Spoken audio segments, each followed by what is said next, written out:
Phil Tyler, man. The young AVA legend, man. You know, I do creative directing, I make movies, I put my city on, I play football, man. I got them on clamps out here, man. You already know what it is. Know who you are and what you do and everything like that. Um, my name's Phil Tyler. I'm the third in my family, and my passion is actually sports. I've been doing sports like my whole life.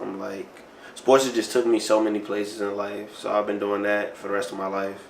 Well, basically my whole fucking life. I'm from rec league, high school, college, and now I just signed to play overseas in Mexico.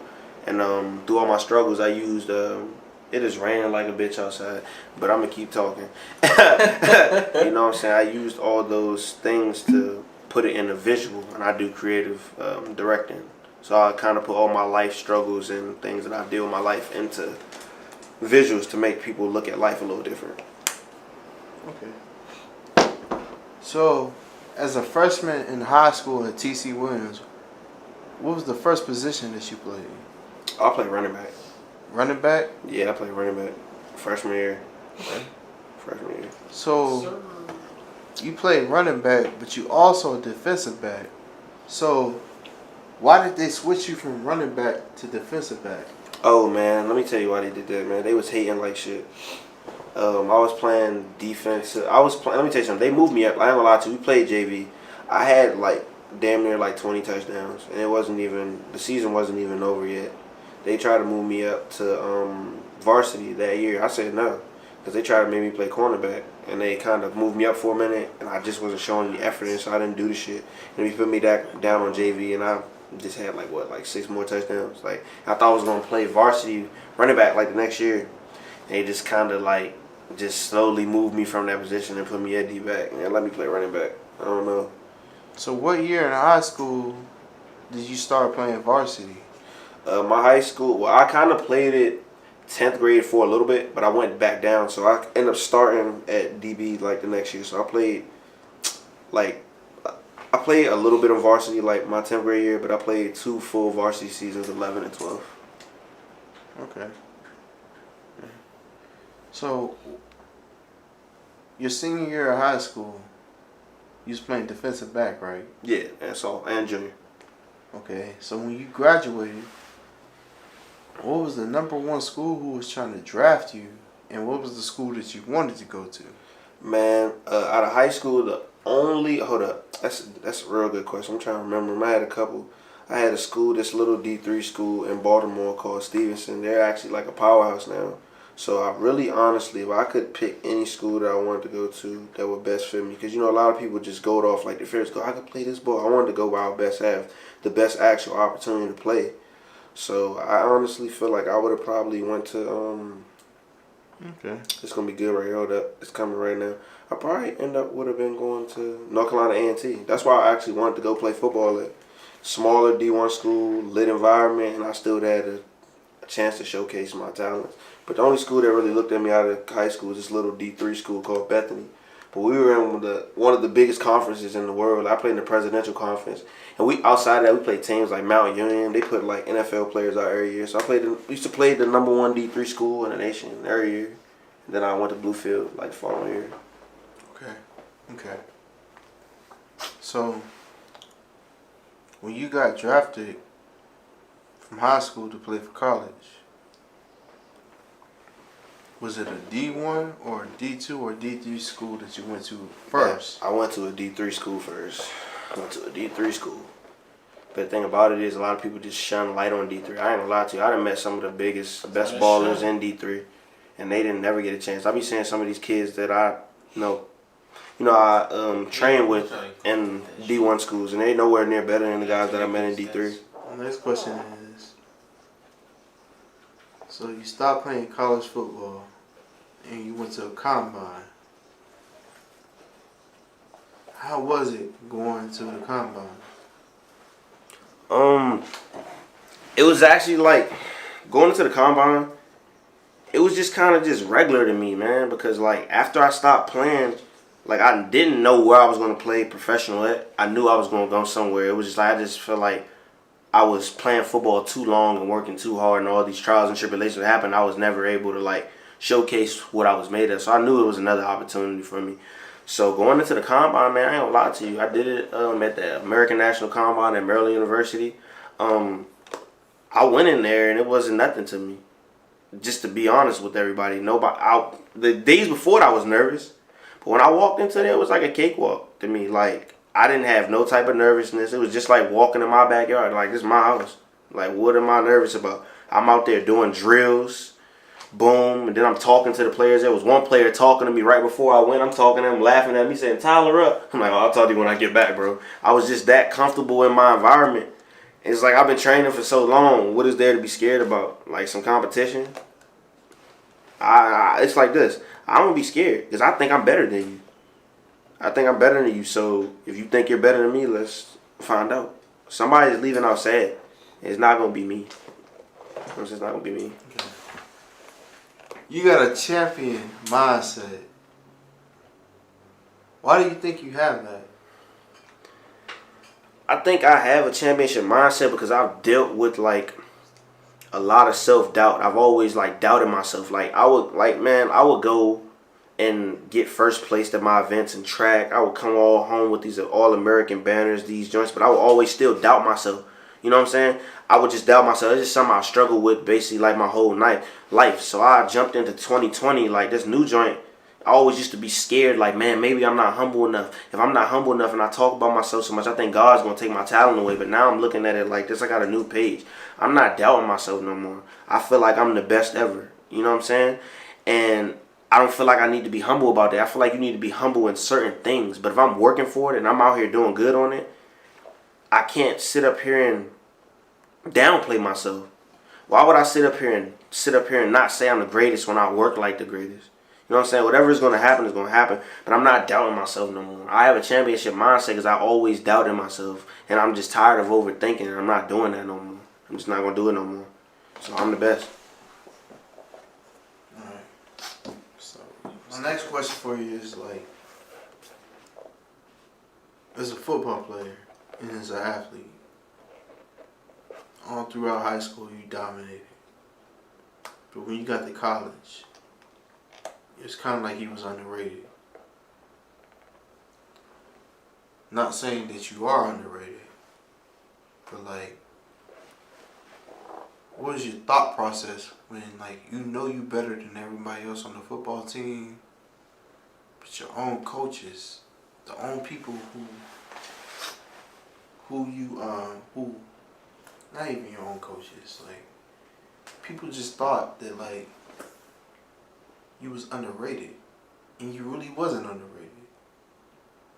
Like the people who doubted you, the people who didn't believe in you, like how did that make you feel? It made me feel so like disrespected because it's like me coming to college, I'm looking where I played at. A lot of these boys is coming from North Carolina, South Carolina, but the thing about it is y'all didn't even play in the hardest divisions in South Carolina. Y'all wasn't on one of those big high schools on ESPN every week. See, I played at T.C. Williams. Like, if you don't know about T.C. Williams, you just don't know. We had to play teams like Lake Broder, Caleb Henderson, All-American, A.J. Alexandria, if I'm pronouncing his name right. He went to Ohio State. It was like I was playing against, you know what I'm saying, everybody has a sorry team. Like, but everybody has that one player. Like everywhere in my conference, we were playing at least a D1 player like every week, majority of the time. And just me coming from 6A, I felt like it was disrespectful because I know who I played with. And I know if they were here playing with me right now and we were playing against y'all, we would kick y'all ass. Like we would kick y'all ass. Like I've been playing against D1 players since I stepped into high school. Played against Cam Newton's Under Armour team. Beat the hell out of them in North Carolina. Been to the University of North Carolina. Dominated that 7-on-7. I've been to some of the best 7-on-7s in the world, and I've been playing with some of the top athletes in Virginia. Like, so me getting up there and playing against y'all and knowing y'all are a low leveler of competition, and then y'all talking about me, and y'all acting like I can't play with y'all, it's disrespectful. Because it's like this: you can say you're not better than somebody, you can say you're better than somebody. Everybody believes it until you get on the field and it's in front of a bunch of people, and you got to prove that shit. See, me, I don't feel like nobody ever proved, you know what I'm saying? People gave me a run for my money, but I've never have I left the competition thinking somebody was better than me. It comes down to facts. You know when somebody's better than you. I never left the competition thinking like somebody's better. I may left a competition thinking I need to work on some stuff so I can break on. I can work on some stuff to like be better on that play. But no athlete ever in their life left me out there thinking I couldn't do this. You know what I'm saying? It was good, but I'm there too. So my next question is, what made you come up with the idea?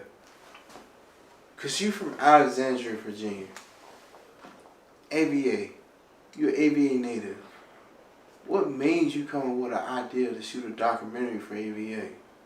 Man, I ain't gonna even lie to you, man. This idea actually came to me like through depression. You know what I'm saying? I was up at school, bro. You know what I'm saying? My ex was on some crazy shit, bro. Like this bitch was out here fucking tripping, bro. Like on some shit I never seen before. You know what I'm saying? I was doing so much for that person. And not being with that person at the time, I don't give a fuck now. But like at the time, you know what I'm saying? It put me in a hole. Like I never even knew people existed like that out here. To just do people so cruel. So you know what I'm saying? I wouldn't go to the cafeteria and shit so I wouldn't have to see her. You know what I'm saying? I didn't want to see her. I used to try to go in there at the latest times, but they'd still be in there. So I started losing weight. I started going into depression. I stopped eating and stuff, man. But I lost so much weight. I lost like 10 pounds up there, man. Just not eating and just training, bro, because I was just trying to get out of my situation. I always was good at filming stuff because I always film my workouts. So now I got home, I was like, bro, why don't I just show people where I'm from? And I just went about myself to like, I didn't even know what documentaries were. I was just going to film. People just start calling it a documentary. I never said, like, I'm about to shoot the documentary, AVA starting out. People said that. You need to shoot a documentary. That's what you should call it. So I just took it along myself, man, to go to every single hood. And the thing about it, I don't have a car. So I'm on the bus with it. I'm going to every single hood, getting everybody's outlook on everything that's going on in the city. Because a lot of people from D.C. and Maryland really don't, you know what I'm saying, respect us. So I was like, shit, man, nobody's ever did this shit. The only film that's ever been shot in the city of Alexandria is Remember the Titans. Shit, why don't I go do something? And I put that joint together, and I was like, man, I don't know if people gonna really fuck with this, but I was like, man, they gonna fuck with it still, though. I feel like I started putting shit out. Bam, 3K views. Bam, 700 likes. Bam, they want to do this. Put it out, man. I put that thing out, man. I got like damn near like 6,000 views in a week. And I was just like, damn, they really fuck with it. And the thing about it is I did it off like the iPhone 7. I recorded that documentary off this iPhone 7. I just edited it on the iPhone 7. Like, and when I put it out, people really start fucking with it. And I'm walking around the city of Alexandria. People randomly coming up to me. I don't even know these people. They just dapping me up like I done saved the world or something.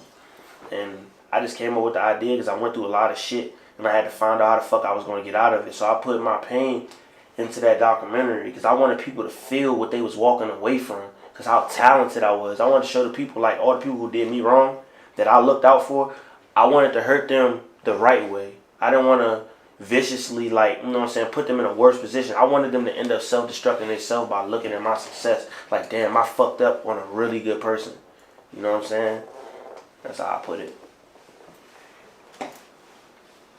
Your YouTube channel is Phil Tyler the Third, and you say that you can't relate to a lot of people in our current generation. This is like it's like a multi question. You can't relate to people in our generation. Why can't you relate to them? And what's the problem with our generation? And what do you think will fix our generation? So, what's the problem with our generation?